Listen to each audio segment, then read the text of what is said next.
Welcome to our podcast. This is Friends on Fire. I'm Mike. I'm a lifelong devotee of financial independence. I even wrote a book about it. And I'm Maggie, a newer convert, but just as passionate, especially on the intersection of minimalism and financial independence. We're one and the same. We are two like-minded friends who believe that talking about money with your friends and family opens the door to financial well-being. The Friends on Fire podcast is about dispelling myths, building financial acumen, and sharing your financial independence journey with the people you care about. This is Friends on Fire. Hey, Mike. Hey, Maggie. What's going on? I feel like that's our new tagline, by the way. What's going on? What's going on? You remember that really old Budweiser commercial with like, what's up? Should we do that? Yeah. Should we bring that back? I do. Was that was huge back in the day. It was like, I feel like it started during a Super Bowl commercial. It was a Super Bowl commercial, and then it went on for years.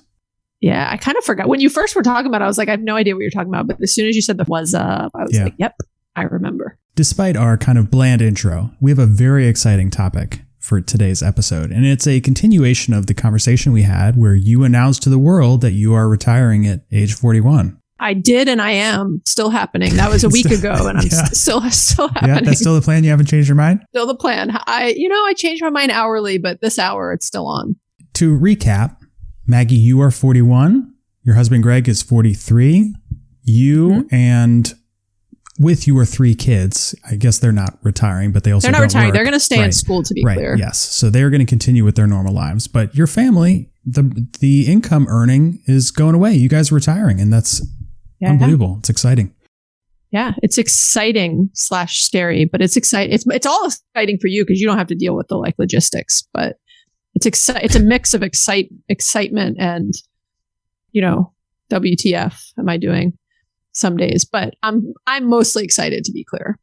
We'll talk about my feelings. You say that I don't have to deal with the logistics, and you're right. Once you do it, I don't. But I have been a fairly integral part of this planning process over the past few years. And so... Yeah, and to be clear, you just said you don't have to deal with it. You do still have to deal with it. Because I'm going to continue to come to you with questions. Okay, fair point. But for today's episode, we're going to be talking about your financial plan as far as retirement, not about what you're interested in doing with your time, not about the emotions of leaving work, but really kind of tactically, how are you able to afford this? And I'm excited about this topic because, as I just mentioned, I was involved in these discussions with you over the years. And so I'm kind of interested to see how you read this back as your plan. Yeah. I mean, you were involved in the discussions. You were involved in the calculations. Mm-hmm. You were involved in the spreadsheets. I mean, you're a silent partner on this. Well, thank you. On this, a silent and unpaying partner. I mean, you pay position. You pay. Well, I meant I don't pay you, but I meant also you're not funding our retirement. You're funding it with your knowledge, Mike, because you have provided a lot. I know you were about to say that if I didn't say it. I saw your look when I was like, you're not paying for this. You have paid for this, and some of the financial recommendations and advice that you have given to me for free, pro bono, and that have, very handsomely paid off. I say handsomely, beautifully. Handsomely sounds like not an equitable term. I'm going to say beautiful. They have beautifully paid off. Oh, well, thank you. Now, question. If I notice a glaring error in the calculations that you're going to be reading off to us, should I point it out live on the show? No, because then I'll cry. But also, I'm not going to get into detailed calculations today. I'm going to talk at a very high level about how we're financing this mess. This exciting journey we're on. Yes, exactly. All right. So I did a lot of talking up front because I believe I will be silent the rest of the episode as you talk about your plans and feelings about those plans. So I will go take a nap for the next 30 minutes and come back to you for our close. Okay, sounds good. No, I'm sure you got a lot to say as we go through this, Mike. So I think it's helpful to start with how we financially prepared for this, for the ability to retire early.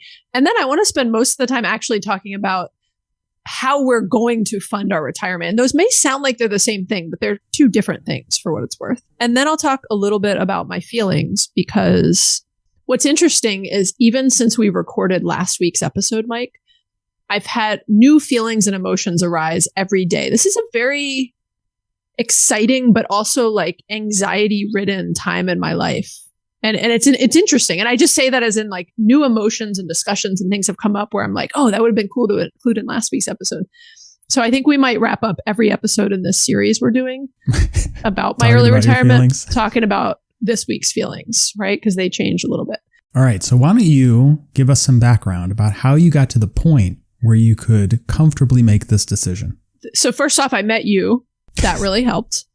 But no, we had been on some journey in different ways, myself and my husband, where, I have always been living somewhat naturally frugal. Though I also spent a lot of money on things, right? Like I spent like $100,000 on an MBA education that I didn't even think twice about, and, paid for out of my salary at the time. I'll splurge on vacations. I was not into travel hacking. I'd spend, $1,000 a night for a hotel on the cliffside in Greece. I just will splurge on stuff for special occasions and I don't think about buying. We need a new treadmill. I don't think about it, which is funny because we'll circle back to this thought. I was going to bring up the treadmill if you didn't. So I'm glad you did. Treadmill, whatever. Bought a new computer. I don't think about this stuff, right? I don't stress about it. But I'm also super frugal and thoughtful in other areas. Like I don't consume as much as the average person, and I don't spend on like thoughtless stuff. I don't buy a lot of like home decor, and like I'm not changing out my throw pillows every 2 years, right? Like, anyways, so we've lived, the biggest thing is we have lived significantly below our means. And we've also had some, decently large salaries. And that mix, even in the last 5 years of our life, made it possible for us to reach a goal that we didn't necessarily have 5 years ago.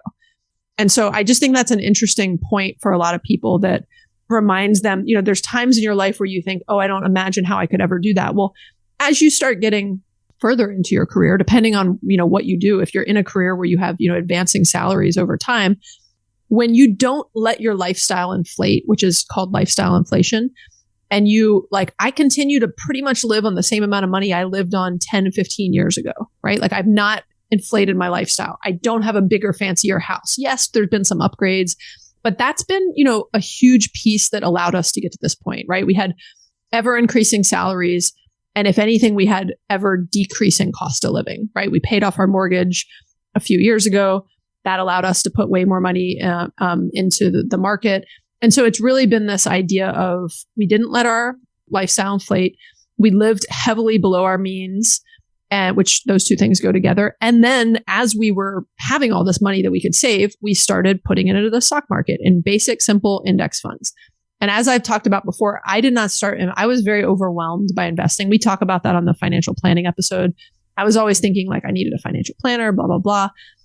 I didn't start investing until I was 36. So that was about 5 years ago in 2016. So I'm just saying there's a lot of progress you can make in a shorter amount of time if and when you're able to get, pretty aggressive on things. So what about deferred compensation? Because this was something that you had kind of been doing in the past, but really jump-started to a significant degree and is playing a big role, as you'll talk about later in your specific plans. Yeah, so that's a huge one. Like if I had to say there were two big things here, or actually three big things here, right? It was what I was just talking about lifestyle inflation, not increasing our cost of living and saving a lot. Investing is the second one. And then the third one is DCP, which is deferred compensation plans. A lot of companies have them. My husband's company, which is technically a nonprofit, has one. It's like a 457B. It's got like a different name. But a lot of companies have them, big and small.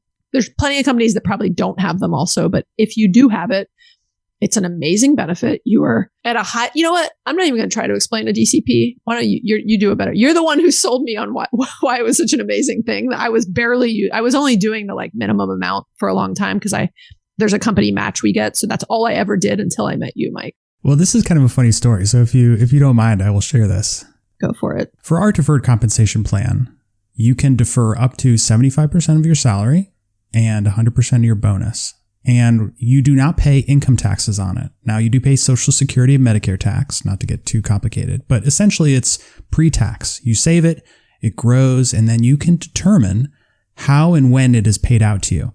So you can say, I would like to receive annual payments for 5 years, or annual payments for 10 years, or I'd like to take all of it at once when I leave. Just to give people you can pick, there's a limited amount of choices you can pick from. I can't just say like, I want to split it up over 43 years and $2 increments. Yeah. But there's a number of choices. You got to pick them and then stick with it. So you kind of have to like predict the future a little bit. Yeah. And so for early retirees, this is an amazing program because you will be not paying income tax at your highest ever tax bracket and then pushing that income out to a point where that's all you have, and you could be paying 0 on most of it, 10% on some of it, depending on how much you're actually getting paid out. You will know that you're going to pay less in taxes. And oh, by the way, for 5 years or 10 years or however long it's been in the program, it's been growing because it's been invested in the stock market. So it's like an early retiree's dream. Yeah. And when we first met, you were putting 2% of your salary into this program because that is what the company gave you a match on, kind of like a 401k. They match 2%. And then we were talking about upping this, and you were like, well, how much should I put in? I'm like, all of it. And you were like, well, like what percent? I'm like, the max, all of it. I was like, how about 5%? I'm like, no, 75%. Put the max in. Do your whole bonus too. Like if you have aggressive goals, you need to take aggressive tactics. And this is like the easiest thing that you can do. And you did it right away. And the timing of it was amazing because you were pumping a ton of money into the dip in the market in 2020. And you made a killing on this program. You say the timing was amazing. The timing to me was literally my worst nightmare at first, right? Because, and not to go off on too much of a tangent, but this is interesting. So I was scared to do it because this is like it's in a rabbi trust. It's a type of fund. It's kind of like a company's pension in a way, in the sense that it's generally protected. But if the company were to become insolvent, like your 401k is your money. It's with you. It doesn't matter what happens to your company. The DCP program kind of scared me because I was like, where's my money going? What's the protections on it? Is it insured? All these things. It's not my money. It's sitting in this deferred compensation program, which is actually like the way ours is set up. It's this thing called a rabbi trust. You can Google it. But the only risk of that money going anywhere would become like if the company like went bankrupt, became insolvent, and had to pay creditors. They might choose to pay creditors before they choose to pay, the DCP program. And I'm oversimplifying that, but that scared me. That even though it's such a rare thing, it's kind of, I was like, well, what if that happens? I just want to know that I have my money. And that's just kind of how I think about money. But what's crazy is, so you convinced me to do it. I was all in. I was excited. The first year I did it was 2020 when COVID hit 3 months in. And all of a sudden, we work in the travel industry. It's not like our company was going to go under, but for the first time ever, the bottom fell out of some industries, including the travel industry. And I was like, holy crap, this is what I was afraid of, and again, we're very healthy, all this stuff, but I got scared and I go, this is why I was scared. And so what happened the next year, Mike, we're still in the midst of COVID, the things are starting to recover. But when you have to sign up is like in November, September, November. And I was like, I'm a little spooked by what happened in 2020. I'm going to go back to, I think I did like 4% in 2021. And I regretted it because, I got scared. It's just interesting, this like cycle I go through of like, I was like, I finally jumped over the hump. If COVID hadn't happened, I would have like gone strong in 2021 also, but I just got a little spooked. And the way our companies is, you can't adjust it. Like it's like it's an annual opt-in cycle. Versus Greg's company, he can change it whenever he wants, which I love. And he doesn't have all these weird rules on his. He could just take his money out whenever he wants, which is kind of cool too. But so I went back in full 2022. So for half of 2022, I'm back at 75% while I'm still working this year. But it's just funny that the emotional, like you have no question on it, Mike. Like you go all in and you're not like scared of it. I'm just like, I have this like, I'm in. Oh crap, something scared me. I'm out. Okay, I feel better now. I'm back in. Long story short, deferred compensation is a huge part of my comfort level in making this decision. And I'll get into some more specific details when we talk about the next piece. All right. What is the next piece? So the next piece is, let's actually talk about like my money plan, like how I plan to fund my retirement. Because I sort of talked about just in general what we were doing in our life to squirrel a bunch of money away. That money is now sitting in a bunch of different accounts. It's a mix of investment accounts, basically like low cost index funds, of my deferred compensation plan, and then 401k, which is for future, like older age retirement, not quote, early retirement. But I've got all that money sitting there. And when we retire in a couple months from when this is airing, Mike, we are going to pay for that with a mix of what we'll, quote, make, which I'll talk about in a minute, the income we will have coming in, which is not going to be from our jobs, obviously, but from all of these savings and investments. And then also what we'll spend is the other equation of that, right? We are going to be adjusting our lifestyle sometime in some ways, right? So as a reminder, our cost of living is pretty low. We've paid off our mortgage. I say pretty low. I mean, there's a lot of people who are way lower than where we're even at. But we just did an episode, a couple months ago where Mike and I shared exactly what our families spent in 2021. I keep getting my years confused. And that's about $80,000 for my family. And yours can fluctuate year to year, Mike, but you were about pretty close to $80,000 also. I think you were at 78. Our cost of living is already fairly reasonable, again, compared to maybe the average family. But it will also get a little bit even more reasonable in retirement. So that's one equation of it. So let's talk about the piece of where we will have, quote, kind of income coming in when we're retired.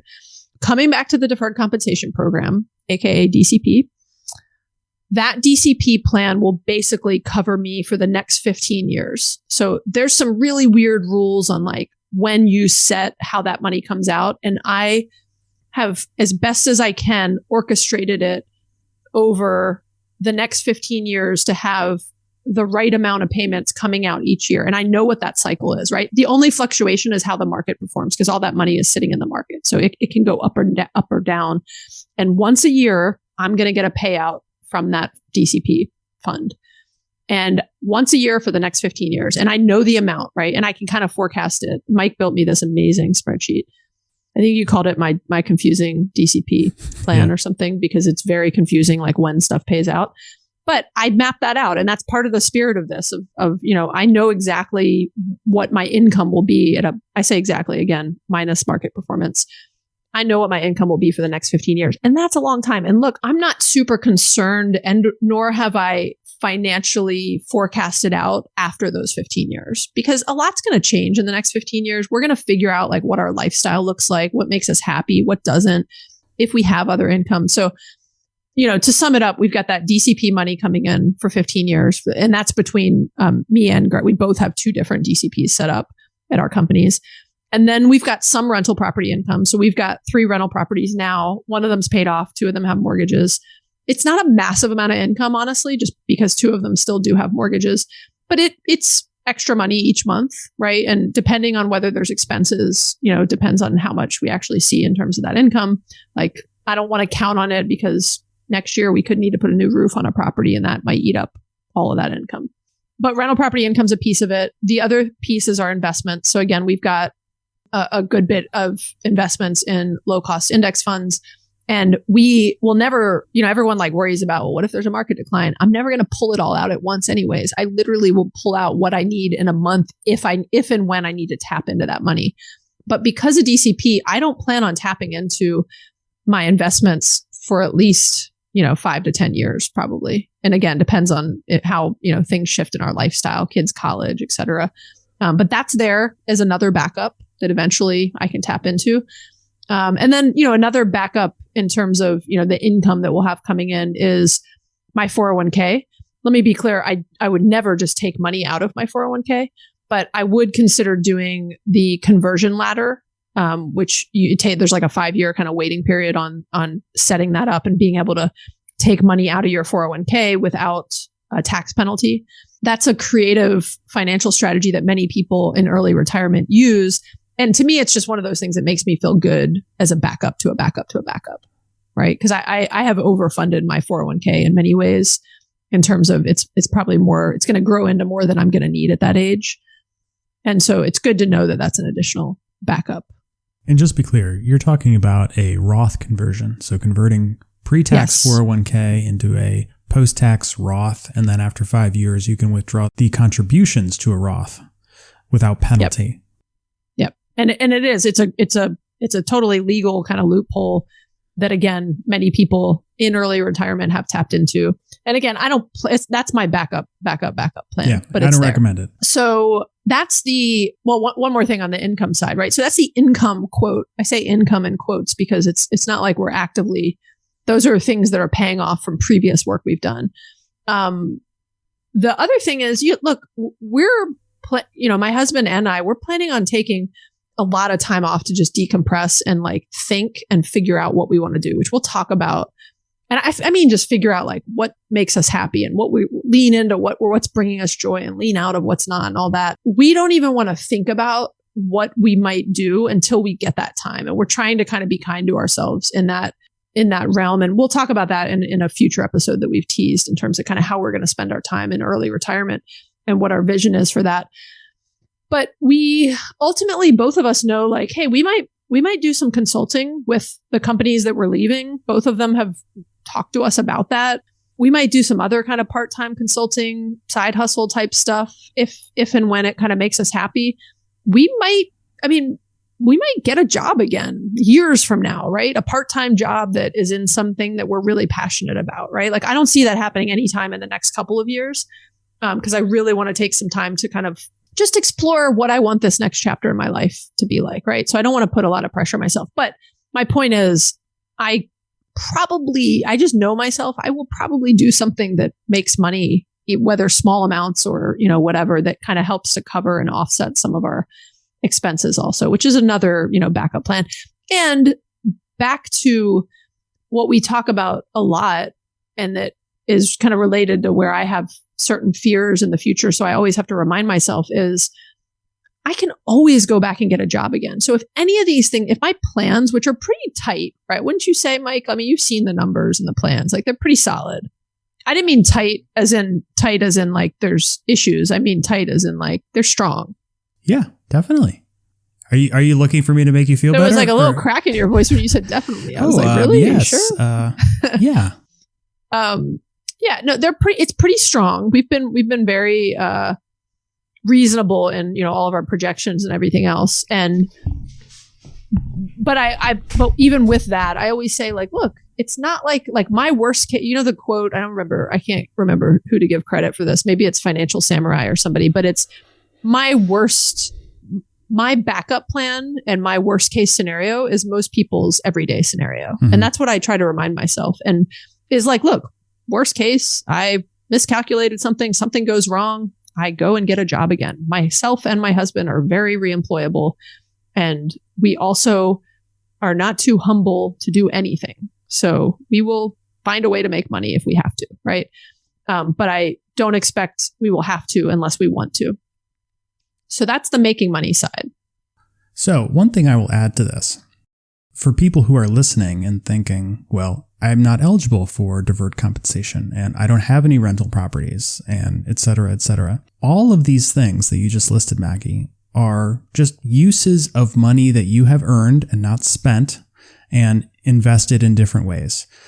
The easy way to do all of this, the easier way, I should say, and what you hear about on financial independence blogs, for instance, is just saving all of your money post-tax into investments and then living off those investments. It's one account.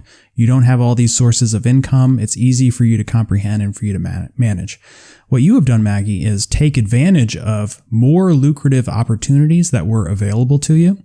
And there are opportunities that you did not do that other people are going to have access to. And so just because your situation is a little bit more complex than others might find themselves in doesn't mean that what you are doing is not attainable by many other people. Yeah, I think that's a great point, especially on the DCP, since we talked about that a lot.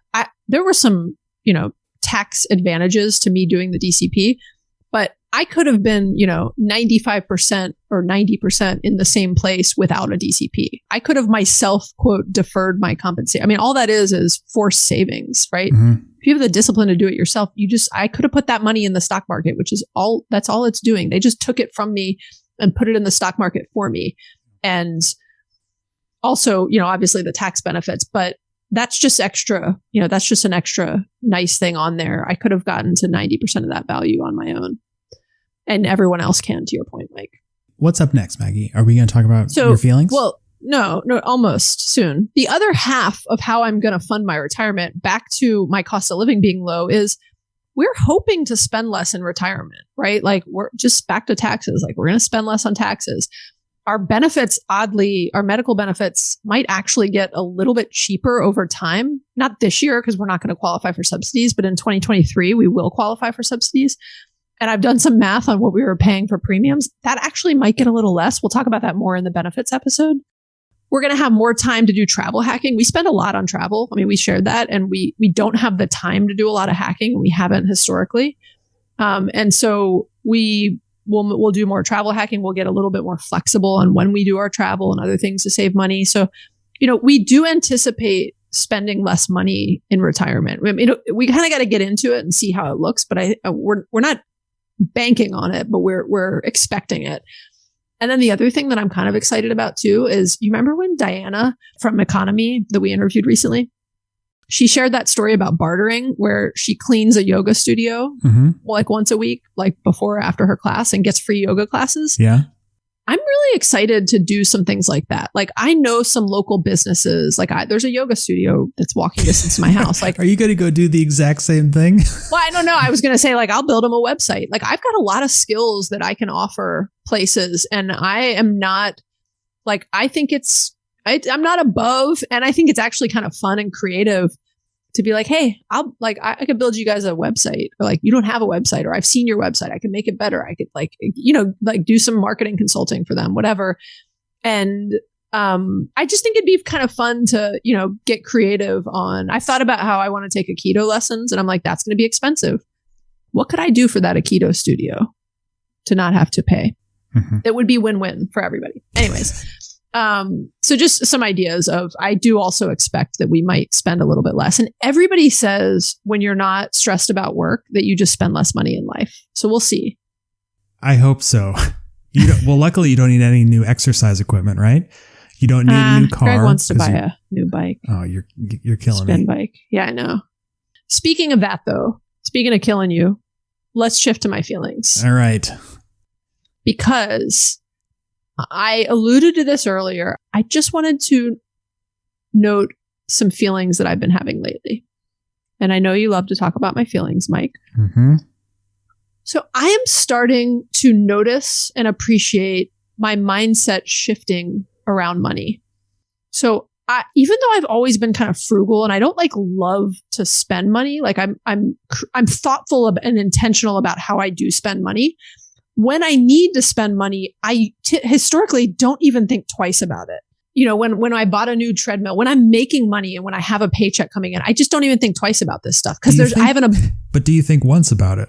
I think once about it, perhaps. Sorry, I'm just kidding. I couldn't resist. That was funny. I have an abundance mindset. As much as I'm kind of, like I've talked about bag lady syndrome, like generally I felt abundance around money, and I've been very fortunate in that category. Like, I've been successful in my career, like just everything. And so I'm noticing lately some thoughts shifting to a scarcity mindset. And my husband and I have had these conversations very openly in the recent weeks, where first off, I'm back on DCP at 75%. I'm not really sure what's going on. I think it's because I'm trying to max out my 401k in half a year, but like my last paycheck was $0. I think I might owe my company money. I think I didn't pay enough time. I'm not sure what's going on. I almost get no paycheck right now. So it's kind of like a practice run this first half of 2022. And I'm just noticing that as I'm doing things where I'm spending money, it's creating a little bit of like heartburn. Like, I'm like, ooh, but in a thoughtful way. And I've just never had this feeling. I've always had an abundance of money since I've been working for the past 20 years. And now I'm like, we were driving, we took our kids hiking last weekend. A rock hit my windshield while we were driving. And I was like so frustrated in the moment of just like, that's an unexpected. Now I got to like spend $100 to get that repaired. But it's more of just, in the past, I would have been like, oh, no big deal. I'll call them tomorrow. And, like, I won't even notice that. I am starting to understand you a little bit more, Maggie, because what you just described is my entire life. I have known no other feelings about money other than what you have just described. Like, it pains you to pay for anything. Yes. To just have to shell out money. I mean, like. Yes. Yeah, I've never had these feelings. I mean, that's the thing is I've had some version of those feelings, but I've always had plenty of money, and I still do in theory. But when you stop the faucet coming in of new money, and all of a sudden you're just using what you have, I think it's like an overnight shift, and everything that comes up, I'm like, okay, it's just the emotions, and again, but it is making me be even more thoughtful and intentional about what actually does bring me value and what I want to do. So when Greg was like talking the other day, we have this like old recumbent bike that I bought a long time ago, like in our workout room. And he like has been using it more and wants to get like an upright, like spin bike, not even like a fancy. He doesn't want like a Peloton. He just wants like a regular, just old, like basics, like non-electronic. Your basic $4,000 standing bike. Yeah. I got a couple $100 used one is what he's looking for. But even then I was like, really, Greg, do you really, I was like, I wasn't giving a hard time, but I was just kind of thinking like, really? Like, you want this now, Greg, right? Yeah. Now, really? I'm just noticing the feelings. I'm sitting with the feelings. I'm working through them. I'm sure there will be more and more of them. And look, once we're like a year or two into retirement and we have a good sense of how our money's going and how things are doing. And look, the market's also down right now. So that adds a little bit of anxiety. I know it'll go back up, but it just adds a little bit more to that, mindset and those feelings. So anyways, that's one feeling that I'm just noticing a lot of. Mm-hmm. Another one is I'm telling more and more people, and everyone's super happy for me, but I'm just noticing like I'm feeling guilty and even talking about it. Do you get that? Like, I don't want to, it's like a survivor's guilt feeling of like you still have to work. Escape? Yeah. Like I'm talking to someone who's like stressed. I'm talking to someone at work who's like a friend and is stressed out in their job. And I don't want to like be too excited about what I'm about to do. They're super happy for me and they mean it and it's genuine, but it's like, I don't want to talk too much about it because they're not quitting their job and they're super stressed out. And I know how they feel because I've been there. Mm-hmm. It's one of the reasons I'm early retiring. That's interesting. And it's just an interesting feeling because it's not about other people and their responses. They're great. It's about me and me feeling like I don't even want to talk about it. And I'm kind of feeling guilty about it in a way, like privileged. Yeah. I can tell when you've told somebody new because they contact me and they're like, are you also leaving in the summer? Really? That's so funny. Yeah. I've had a bunch of people come back to me like, hey, Maggie just told me the news. Are you also going to leave? Well, perhaps they're confused about who I'm married to because I often say that my husband and I are doing it together. And I bet you there's some like people that actually don't know me well who might think we're married because of the podcast. And I always try to remember that it's like friends on fire, not spouses on fire. I feel like it's been pretty clear in our title. I also am surprised how many people get this mixed up. Yeah, it's funny. Okay, so you have survivor's guilt. I don't blame you, especially when work is very stressful. You feel bad for other people. Yeah. I do feel bad. I don't, it's feel bad's even the wrong term, but like I feel bad talking about it too much. Right. And but though I will say in the end, I do hope and believe and have seen that it is inspirational. And that is part of my, desire to do this. It's not the only reason, but I want to show people what's possible. Right. I want to, I feel, and I know how I've felt at my worst moments and how I've been as a parent, as a spouse, everything. And I want to show people that there are options in life, even when it's not retiring early, but that if you can proactively and like thoughtfully manage your finances, there's freedom. There's freedom in, and we've talked about this in some of our other, we did that. Remember that whole episode we did where it was it's about freedom, not retirement. Yeah. This is about freedom. This isn't that I don't ever want to work again. This is that I want freedom to decompress and figure out what I want to do with my life in my next chapter of life. And so I hope, though I do feel guilt, I hope there's inspiration in the end, which I do believe there is. And my last thing I will say, Mike, as we're wrapping up some feelings discussions, is I am trying to like wrap all my feelings into the recognition that like this is an adventure. I'm scared of a lot of things, but this is a new adventure. This is a new chapter. And my husband has said this a number of times, and I keep restating it to myself. though I am scared of a lot of things, and he often hears all the things I'm scared of. He once made a comment and said something like, he's more scared of if we don't do this, right? And so lately I've been reminding myself, I am more scared of what my life will look like in 5 years, or my relationships with my kids, my relationship with my husband, everybody, if I don't do this.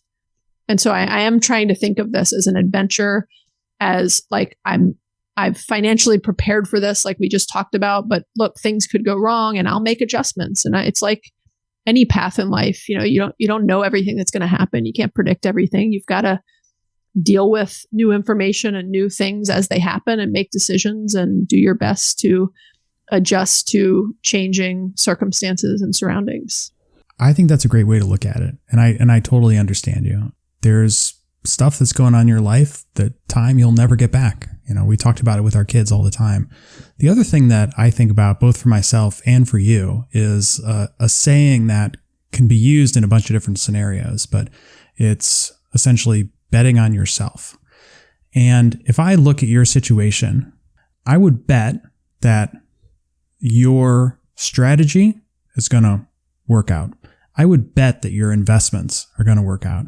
I would bet on your ability to handle adversity. I would bet on your ability to go find work and interesting opportunities. And so I think you will certainly make a huge success out of this, because you have demonstrated over your life that, when you put your mind to something, it works out because you're thoughtful and you put a lot of hard work into it. So I am excited to see this bet pay off for you, Maggie. Yeah, I like that, Mike. That's a good way of saying it. I am betting on myself. And sometimes I need to hear people like you say, you've got confidence on me betting on myself to re-give me that confidence. Because when you've been working for someone else for so long, you sort of forget that I did all those things, right? I'm the one who, yes, I was working for someone else and they were paying me, but I'm the one who made myself successful and who did the work to have a good reputation and, all blah, blah, blah. So yes, I am betting on myself, and I am betting on my husband, and I feel good about betting on us.